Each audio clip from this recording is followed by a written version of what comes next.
Hi అండి, అందరూ ఎలా ఉన్నారు? ఈరోజు మన వీడియో ఏంటి అంటే ఈ సీజన్లో ఫస్ట్ హార్వెస్ట్ చేసిన వంకాయ. మనకి వర్షాకాలంలో ఈల్డింగ్ ఎక్కువగానే ఉంటుంది, కానీ ఒక విషయం ఏంటి అంటే మొక్కలు త్వరగా చీడపీడల బారిన పడుతూ ఉంటాయి. ఇక్కడ కనిపిస్తుంది వచ్చేసి మిల్లీ బగ్స్ అంటారు, అంటే పిండి నల్లి. ఇది చూడడానికి తెల్లగా పత్తిలా ఉంటుంది. ఇవి ఎక్కువగా మందమైన ఆకుల కింద అంటే కాడలు, పువ్వులు, కాయలకు కూడా స్ప్రెడ్ అవుతూ ఉంటాయి. ఇవి ఉండడం వల్ల జరిగే నష్టం ఏంటి అంటే లేత ఆకులు పసుపు రంగులోకి మారిపోయి ముడుచుకుపోవడం లేదా ఎదుగుదల తగ్గడం అనేవి జరుగుతూ ఉంటాయి.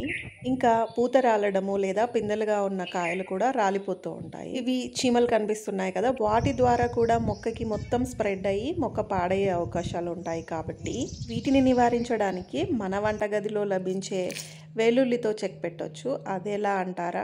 5-6 వెల్లుల్లి రెబ్బల్ని తీసుకొని మెత్తగా దంచి వాటర్లో డైల్యూట్ చేయాలి. వీటిని ఆకులు మునిగేలాగా ముంచడము లేదా స్ప్రింకిల్ చేయడం లాంటివి చేస్తూ ఉండండి. తరచుగా చేస్తూ ఉంటే ఇలాంటివి అటాక్ అవ్వవు. అండ్ ఇంకొక విషయాన్ని మీరు గుర్తుపెట్టుకోవాలి, అదేంటి అంటే ఈ మిల్లీ బగ్స్ వచ్చేసి మట్టిలో గుడ్లను పెడతాయి. కాబట్టి ఇవి పొదిగిన తర్వాత పురుగులు దగ్గరలో ఉన్న మొక్కలపైకి పాకుతూ ఉంటాయి. ఇవి గాలి ద్వారా కానీ లేదా వర్షం, చీమల ద్వారా కూడా మొక్కకంతా స్ప్రెడ్ అవుతూ ఉంటాయి. కాబట్టి మొక్కకున్న ఆకులు మట్టిలో ఆనకుండా, అంటే ఒక 5-6 ఇంచు వరకు ఆకులు అనేవి లేకుండా చూసుకోండి. మిల్లీ బగ్స్ వచ్చేసి పపాయ, మందార అండ్ వంగ మొక్కలకి ఎక్కువగా స్ప్రెడ్ అవుతూ ఉంటుంది. మనం రిమూవ్ చేసిన ఆకులని మాత్రం దగ్గరలో లేకుండా చూసుకోవాలి, అంటే మిగతా మొక్కలకి స్ప్రెడ్ అవుతాయి.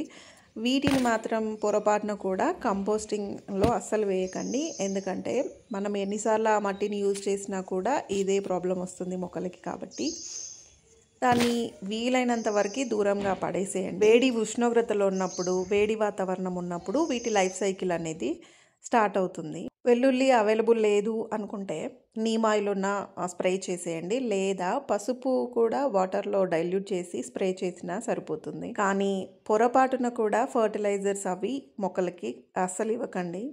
ఇలా మొక్కలకి తరచుగా ఇస్తూ ఉంటే మొక్క ఎదుగుదల బాగుంటుంది, అలాగే ఈల్డింగ్ కూడా ఎక్కువగా ఉంటుంది. సో మీరు తప్పకుండా ట్రై చేయండి. ఏదో మొక్కలు పెట్టామా కాసాయా అన్నట్టు కాకుండా మొక్కల కోసం కొంచెం సమయాన్ని కేటాయిస్తే అవి మనకి ఊహించని ఫలితాలను ఇస్తాయి. కాబట్టి మీరు తప్పకుండా గార్డెనింగ్ స్టార్ట్ చేయండి అండ్ ఆర్గానిక్గా పండించుకొని తినండి. సో హోప్ఫుల్లీ మీకు ఈ వీడియో నచ్చిందని అనుకుంటున్నాను. నచ్చిన వాళ్ళు మాత్రం లైక్ చేయండి, అలాగే మన ఛానల్ని కొత్తగా చూస్తున్న వాళ్ళు మాత్రం తప్పకుండా సబ్స్క్రైబ్ చేసుకోండి. And finally stay tuned for more gardening videos.